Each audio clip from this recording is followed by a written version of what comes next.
want to make it very clear in the beginning, I'm not anti-government. I don't believe in terrorism. And I want to make it especially clear that there are a lot of good people in the FBI and the CIA, naval intelligence, army intelligence, military intelligence, NSA. Unfortunately, there are a few key people in key positions who have made a difference, a big difference, in what's happening in America today.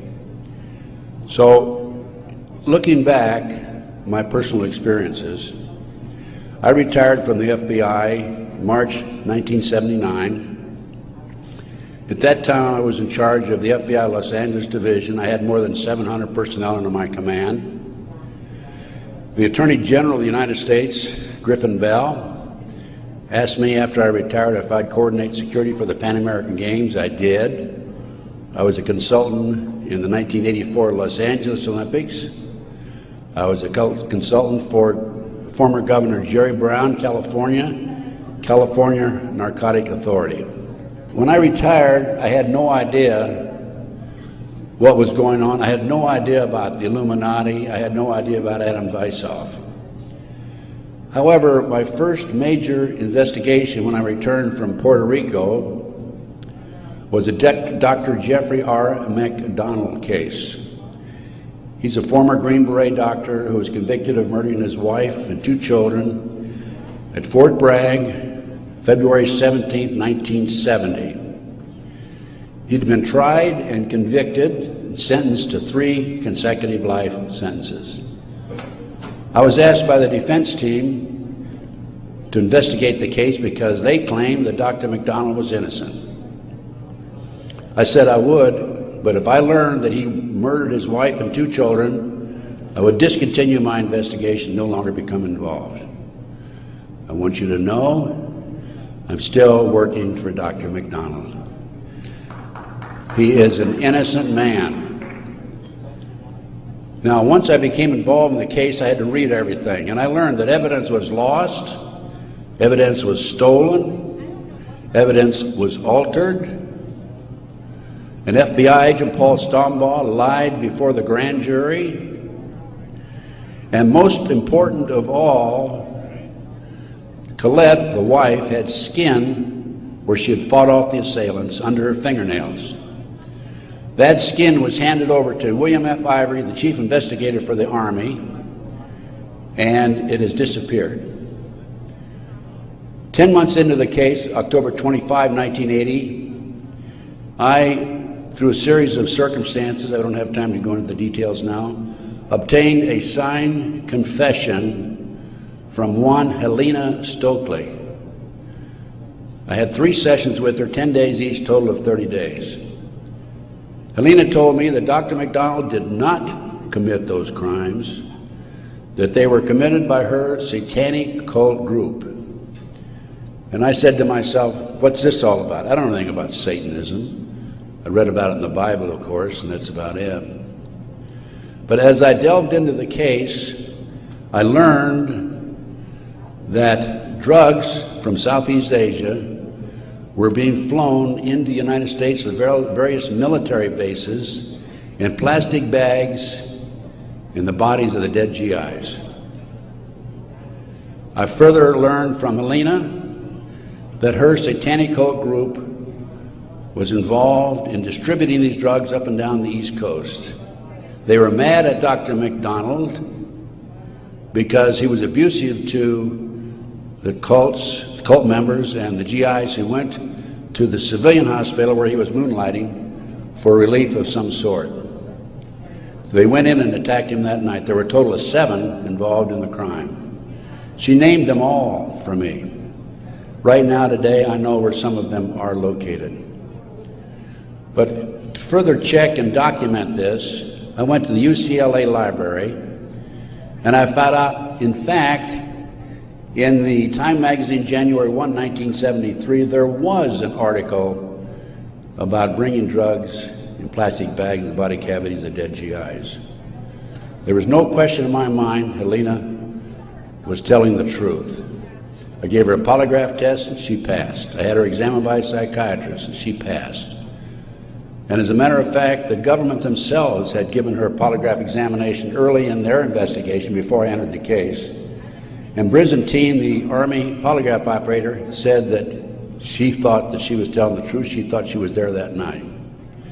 Now, the most recent series of events in the McDonald case, now I'm telling you a little bit about the McDonald case because that's what woke me up as to what was going on. It was after that I started researching and went back and found out about the Illuminati. From the McDonald case, the next case I worked of a major consequence was the McMartin preschool case in Manhattan Beach, California. The children there claimed there were tunnels under the school. They were taken into the tunnels and through the tunnels up into the trap door of a bathroom in a triplex next door, placed in automobiles and prostituted in the community. These are 2-, 3-, and 4-year-old children before they entered kindergarten. In addition, the children claimed that they were flown into the mountains where they were involved with adults in robes, black robes, chanting, candles. They talked about the brown babies who were cut up, actually sacrificed. And in checking into this and researching this, of course, this was obviously a satanic ceremony. The McMartin family, who owned the preschool, they were tried of Dre Bucky and his grandmother. The grandmother was acquitted, hung jury on Ray Bucky. The second trial, another hung jury. I had an opportunity in 1990 to gain control of the school. Now, the school had been given to Danny Davis, the defense attorney, and he had sold it, even though he made $15 million on the case, by the way. He had sold it to a contractor who was going to tear it down. When I learned this, I contacted the contractor. I said, I want to be given an opportunity to go on that school and look for the tunnels. The authorities had looked for them in 1987. They said they could find no tunnels. Along with some of the parents, we hired Dr. Gary Stickle, UCLA archaeologist. He hired his crew and brought them in. And in 34 days, Dr. Stickle said there had been tunnels under that school. They were covered up and they were covered in. An informant of mine told me that there was an abandoned satanic site in Crestline, California, up in the mountains. I went up into the mountains and obtained photographs, of the site. I have a lecture that I give where these pictures are available. It's called Gunderson Chronicles number 2. It's a 4-hour lecture that I gave in Kansas City a number of years ago, which shows this abandoned site and also pictures from the McMartin Tunnel school dig. From there, I became involved in another case, very frightening case, because I established, with the help of people like John DeCamp, former state senator in Nebraska, that we have in this country today a covert military criminal enterprise, government enterprise, primarily by U.S. military intelligence, that is operating full throttle, and everybody refuses to investigate it. In the Nebraska case, it's called the Franklin Cover-Up. This is the book here that John DeCamp wrote, by the way. It's all documented in there. And in that particular instance, they were taking children out of foster homes, orphanages, Boys Town, driving them from Omaha, Nebraska to Sioux City, Iowa, 184 miles away, placing them in private jets and flying them to Washington, D.C. for sex orgies with prominent people, including congressmen, senators, and certain people in the White House. It's well documented. I have personally talked to Paul Benassi. I had a 5-hour interview with him. It's a tape that's available. I don't have it with me here, but you can order it. I have a 5-hour interview with Paul that he gave me in 1993. Paul told me how he was used. He was part of the kidnapping crew and was used as a decoy when he was 10, 11, 12 years old in parks, shopping malls, to attract the children over near where the adults were in a car waiting for them. They throw them in the back seat, chloroform them, and make off with them. Paul also told me that these children, many of them become sex slaves. Many of them are used as toys. The boys, they call the boys toys. I don't know what they call the girls. But these degenerate, sick people, the men are more interested in the little boys than they are the girls for some reason. But it's all well documented. Paul drew the inside living quarters of the White House. Now, this information broke in about 1987. That's about right after I entered, just before I entered the case. I replaced a fellow named Gary Caradori, who was the investigator for a Nebraska Senate committee. Gary met the official photographer of the group, who had split from the group, defected, and agreed to take the pictures that this official photographer gave him, and they met in Chicago, agreed to take the pictures back to the committee. He flew out of Chicago in his private plane, a short distance out of Chicago. The plane exploded in midair, and his briefcase has never been found. He and his 11-year-old boy died. His briefcase has never been found. The rear seat of the airplane has never been found. I made every attempt possible to obtain possession of or control of that plane, because I wanted to examine it for bomb chemicals, particularly the back seat. It's no longer available. Nobody knows what happened to it. Gary Caradori was a civilian, yet it was taken to a military base for examination. A deputy sheriff was the first one on the scene. He saw the pictures. He started picking up the pictures. An FBI agent came along, took the pictures away from him, told him to keep his mouth shut. He started talking to a few people. A year later, his wife was murdered. He's no longer talking. This international child kidnapping ring, I later learned, was out of Washington, D.C. It was very active, and the organization is known as the Finders. And I have a report on the Finders back there. Everything I'm telling you is documented, by the way. The Finders has been established and operating throughout the 1960s up to the present time.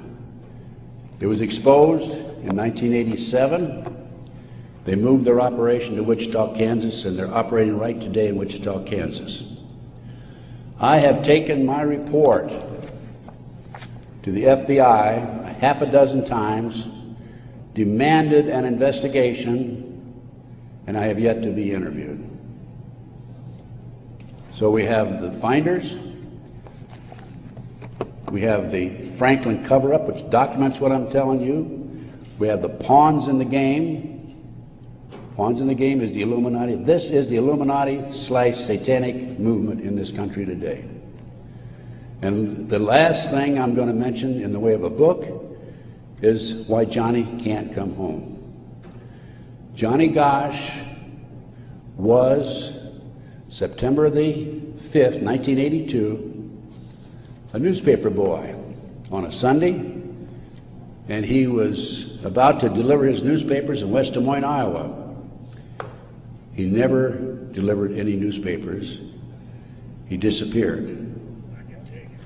The mother, Noreen Gosch, was dumbfounded, didn't know what happened, demanded an investigation of the FBI and by the West Des Moines Police Department. The chief of police in West Des Moines said to her, even though he's disappeared, we do not have any witnesses who saw him being grabbed and placed in a car or being taken control of. So we're not going to investigate it. The FBI used the same premise. They refused to investigate it.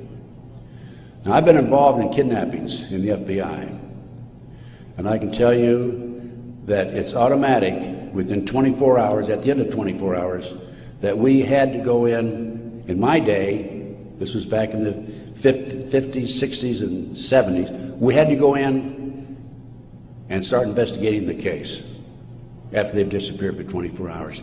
Today, as I stand here and you sit there,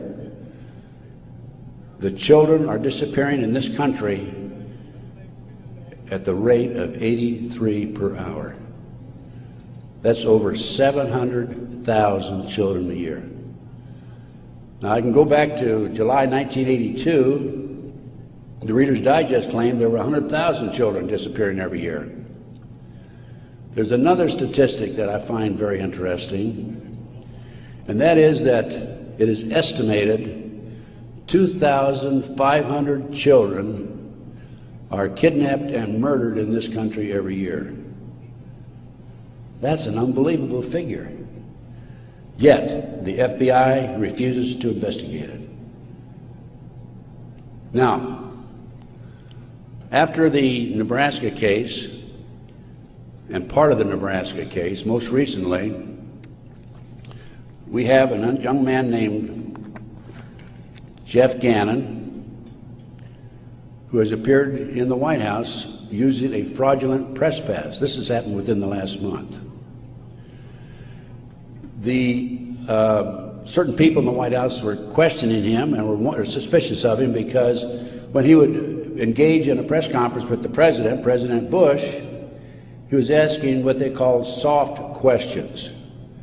Soft questions meaning the president would have an answer for them, he'd look good. Somebody started checking into his background. They learned that he was actually an individual named Jim Guckert. This is all on the internet, by the way. And Guckert had a homosexual website. So Jeff Gannon is an alias of Jim Guckert. Now, his picture appeared in the internet, and he is believed to be Johnny Gosch, who was kidnapped September the 5, 1982. The mother, Noreen Gosch, who wrote this book, Why Johnny Can't Come Home, I have a 2-hour interview with her on video, available again if you want to check my order blank.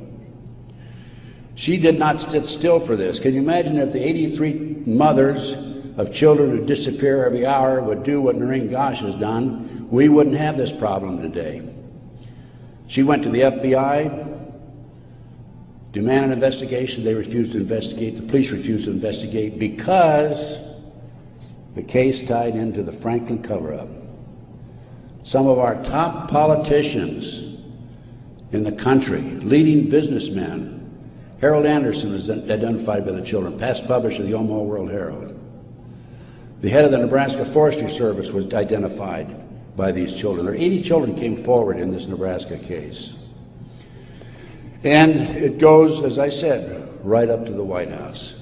In 1987, according to Paul Benassi, he was furnishing toys, or little boys, young boys, to the sick people, certain sick individuals in the White House itself. I have the names of some of these people. No need to mention it here. Some of them are mentioned in the Franklin cover-up. But it does appear that Jeff Gannon is, in fact, Johnny Gosch. Noreen Gosch, the mother, has looked at the pictures. She believes it's Johnny Gosch because He has a scar on his right cheek about the size of a nickel. It's white. Gannon has a scar there also. Little Johnny Gosch had a birthmark on his left chest about 8 inches long. From looking at pictures of Jeff Gannon on the internet, it appears that he had a birthmark at one time, and there's been an attempt to erase it. I personally talked to one of the youngsters who was involved in this network. I've talked to several of them. And he assures me that Jeff Gannon is, in fact, Johnny Gosch. Well, how did Johnny Gosch get from West Des Moines, Iowa, 12 years old, all the way with the phony press pass into the White House as of a few weeks ago? Well, what happened to Johnny is that he was transported from West Des Moines, Iowa to Sioux City.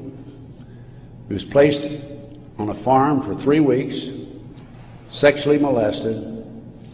He was taken to the mountains in Colorado, placed in a cage in a house of some sort, or a cabin, and then later he was used as a sex slave. A sex slave. They didn't kill him, they didn't sacrifice him, although a number of these kids are sacrificed in satanic ceremonies. Now, he escaped with another young man. They stole a car, and in 1997, Johnny knocked on his mother's door at 2:30 in the morning, Noreen Gosch, and said he wanted to talk to her. He was there with another young boy. He came in, he told Noreen, he says, "Mother, I was kidnapped. I've been placed in a covert military CIA-controlled, mind-controlled project and used as a sex slave." He said, "I can't come forward at this time because they will kill me." And then he left. Noreen says that's the last time she talked to him, 1997. Now, several years after that, a girl named Burns, who was a producer for 2020, decided to do a story on the Johnny Gosch kidnapping and the Nebraska case. And she interviewed me. In fact, I spent 5 days with her, gave her the benefit of all my research, which is available to you folks also. And then she got a lead that Johnny was hiding out on an Indian reservation in northern Minnesota. She went there and flushed him out, and he basically went into hiding. And now he shows up at the White House. He was a mind control victim. If you don't know anything about MK Ultra mind control program, it came into this country through the German scientists after World War II. They were involved with the Nazis during the war and prior to World War II in developing robots and individuals to be used on command for anything that they wished, including assassinations and other nefarious activity. The MK Ultra program, CIA mind control program, was investigated by Congress in 1987. Congress said, CIA, you got to quit doing that. You're bad boys. And they said, we will quit. Don't kid yourself. It's very active today. There are people like Barbara Hartwell out there who are mind control victims. She's another one who's been bashing me. I must be doing a pretty good job because I wouldn't have these people criticizing me on the internet like they do. And of course, it doesn't bother me in the least. But going back to the Nebraska case, MK Ultra, a lot of this training took place at Offutt Air Force Base in Omaha, Nebraska, which was Strategic Air Command headquarters. You recall after 9/11, the president flew to I think it was to south, someplace in Louisiana or New Orleans, and then he flew to Offutt Air Force Base in the afternoon of September the 11th, 01, and they had a party there that morning at 9:30 in the morning. He missed the party. He was sorry he missed the party. Warren Buffett was there, by the way. And the MK Ultra program has been very actively administered, not only at Offutt Air Force Base, at Fort Bragg, North Carolina, the place where Dr. McDonald's family was slaughtered in 1970. Now, the Nebraska case, I don't want to leave that without telling you that in the early 1990s, Yorkshire TV came to the United States with a camera crew for 7 months to do a documentary on it. They went back to England, produced the documentary, and they brought it over into the United States. It was listed in the TV Guide to be aired on May the 3rd, 1994. When certain members of Congress found out about it, they threatened the cable industry with restrictive legislation. Somebody anonymously bought up the rights to the videotape for the documentary and ordered all copies destroyed. About 6 months ago, as any good investigator would do, I said, I'm going to get a copy of that TV Guide. I didn't have a copy. John DeCamp had one at one time, couldn't find it. That's typical of John, by the way. Good friend, great guy. And so I said, I'm going to get my own copy. So I wrote to TV Guide people, and I received a copy of the TV Guide for May 3rd, 1994. 10 p.m. Discovery Channel. It's not listed. A nature show is listed instead on the new reprinted edition. I'm not going to be outfoxed by these people. I went to the Los Angeles Times TV log. It's listed, Conspiracy of Silence. I called a friend of mine in Philadelphia, and I said, check the TV log for the Philadelphia Inquirer. Conspiracy of Silence is listed in the Philadelphia Inquirer. The power of the press. They changed and reprinted the whole TV Guide. It never has been shown publicly in the United States, and I doubt if it ever will be shown publicly. But as I said, it is available for you.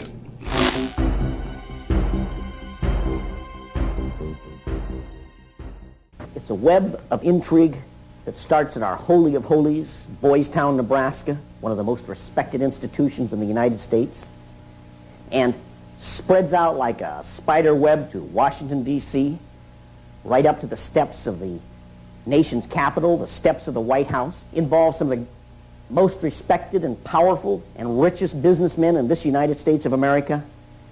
And the centerpiece of the entire web is the use of children for sex and drug dealing and drug couriers, the compromising of politicians, the compromising of businessmen, but worst of all, the corruption of key institutions of government that have the duty and responsibility to make sure these things never happen. For John DeCamp, the trail starts in a unique town just outside Omaha.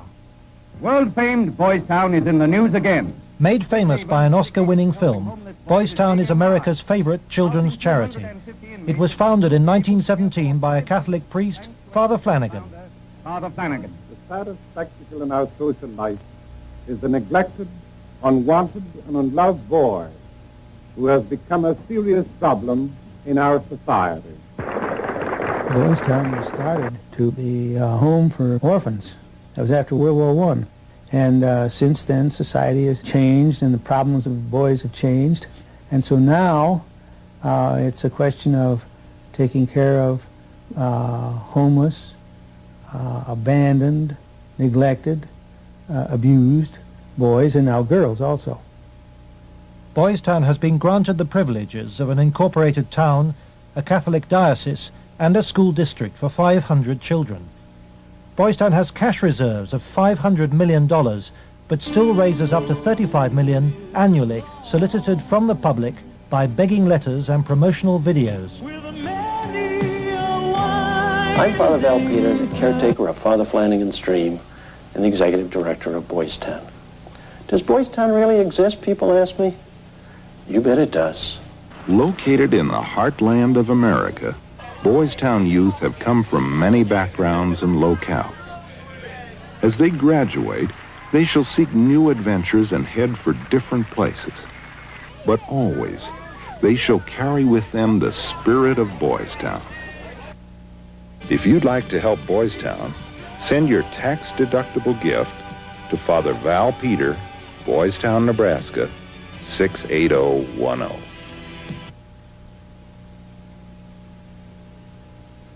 Boys Town, for me, was the first thing I ever heard of when you think of institutions that you respect.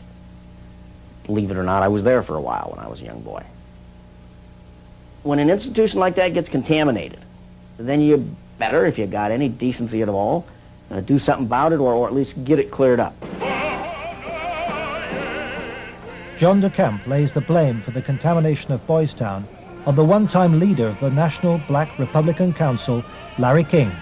Larry King was the fastest rising black star in the entire Republican Party of the United States during all of the 1980s. And he was also one of the most evil individuals in this country in terms of being a dealer of children, in terms of being a thief, 40 million that they documented he stole, and in terms of using and compromising and corrupting one after another politicians. The base for his network was the Franklin Federal Credit Union, a people's bank in Omaha, Nebraska. Larry King was its general manager.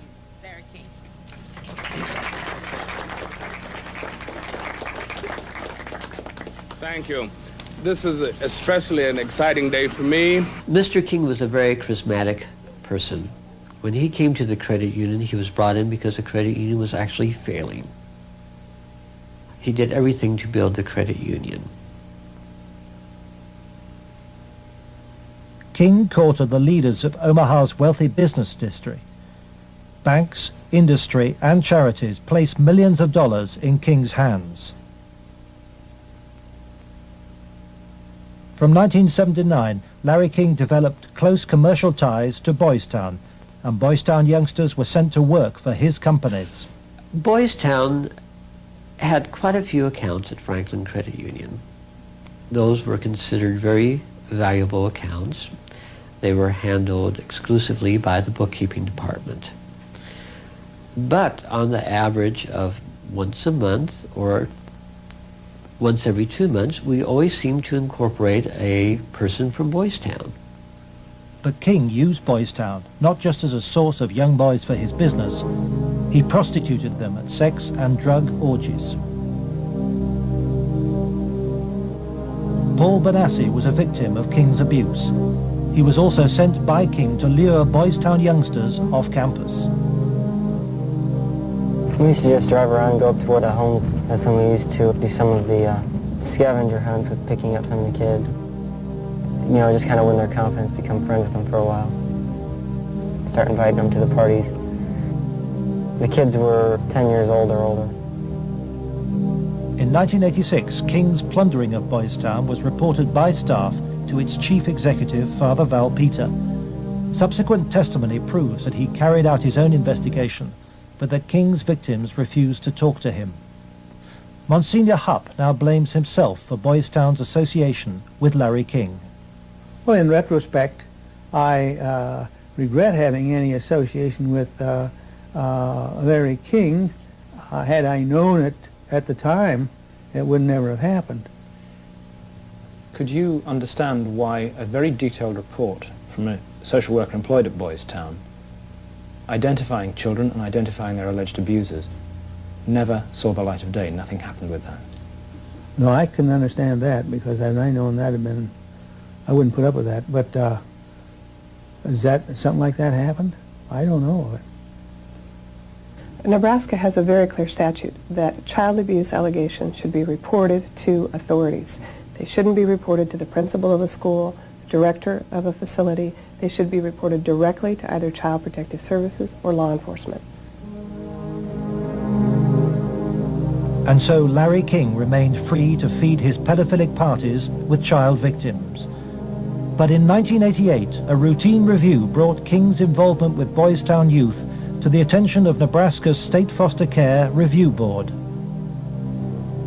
In the information presented to the Foster Care Review Board, either via the telephone reports, the personal reports, or the reports we reviewed, Larry King's name was consistently present as someone that the youth were making allegations against. So I would say we handed over at least a foot-high amount of material to authorities, and nothing happened. Omaha police now accept that Larry King may have been abusing children. Good morning, Roberta. Good morning, Steve. But its most senior officer claims the evidence was not conclusive. It is certainly possible that Mr. King was involved in illegal acts with children. If there was sufficient evidence of those types of allegations, he would have been prosecuted by the county attorney's office. For me, it was very clear that the case was not investigated and not pursued because of the alleged perpetrators. Those perpetrators, named by the children, were some of the richest and most influential citizens in positions of power in the state, men prominent in industry, politics, the media, even the police. We can only name the ringleaders. Besides Larry King, they were department store millionaire Alan Baer and the celebrity columnist of Omaha's only newspaper, the World Herald, Peter Citron. With the judicial system apparently paralyzed, Larry King spent Franklin's money on courting political influence. $10 million went on jewelry, flowers, and private planes. He cultivated contacts in the inner circles of Ronald Reagan's White House. At his palatial homes, 3 in Omaha and 1 in Washington, D.C., he held extravagant parties for the influential and powerful. His lavish spending bought him a protected life. Larry King was constantly heralded, cheered, applauded in the news media as the great businessman that's helping the poor people, the black community of Omaha. But King's extravagance attracted the attention of the Internal Revenue Service. As a result, on April the 11th, 1988, the Franklin Credit Union was raided and closed by the FBI.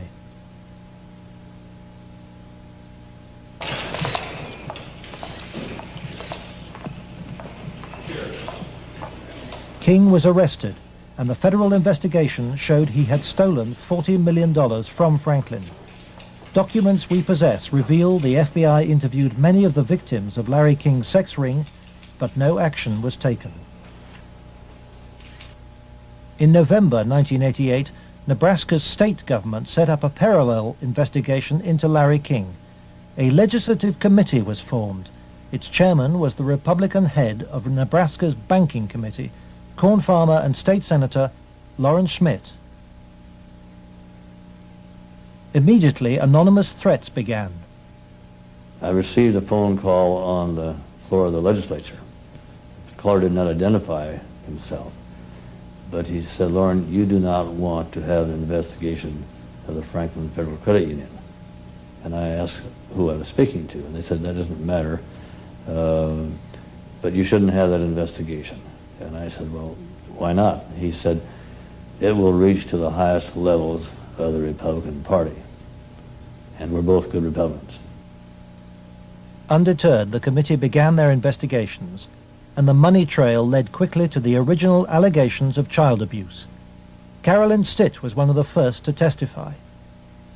The night before we testified before the legislative committee, I did receive a phone call at home that said, "If you speak, you won't live to regret it."